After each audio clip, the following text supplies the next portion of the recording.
I don't know much about the Western archery. I think I took like an archery class when I was like in 8th grade or something, but I did spend a day with some Kyudo people, with like Japanese archery.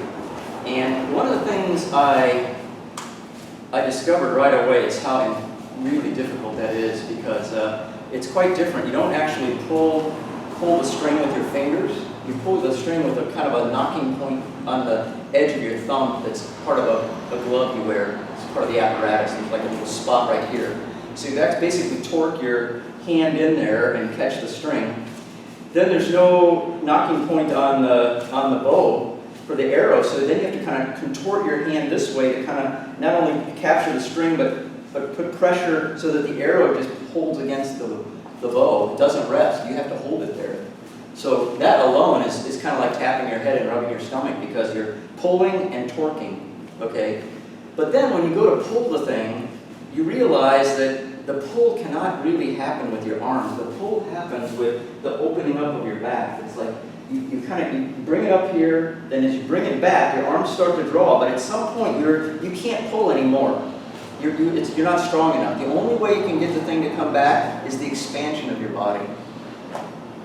Can you kind of picture what I'm talking about? That feeling is the feeling of this, like when I'm punching, like, yes, I initiate the movement with my arms, just like you initiate pulling the string back with your arms, but at some point, your arms aren't doing it anymore, your core of your body is doing it, that expansion of your body. So say I'm making kizami, yes, you start it with a hip twist and the motion of your arms, but it's going to finish in the core of your body, like I'm going to be stretching and elongating my body, like I'm pulling my shoulder blades back. Do you understand? So you picture that. That's why I say if you picture like you're holding a big rubber band when you're doing it, and you get that kind of stretch, snap. And so the reverse punch is like letting go of the arrow. That's kind of how you might want to think about it. So I'm like that's pulling the arrow back. That's like relaxing, letting the arrow go. Okay, try it real slow and kind of keep that visual in your mind. Just trying to get your technique out of your extremity a little bit. That's huge. Most people don't even consider that. They think they're kicking with their leg, they're punching with their arm, okay? Then the next thing is, well, maybe I can synchronize like the rotation of your hip a little bit. So people later become okay putting their hip into it.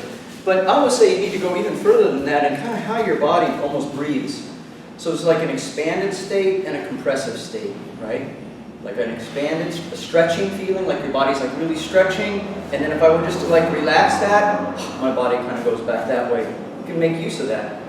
So not just the punch, not just the hip twist, but stretch, relax, stretch, relax. Just do that. Pull your shoulder blades way back, and now just let your body relax, collapse back. Yeah, feel it?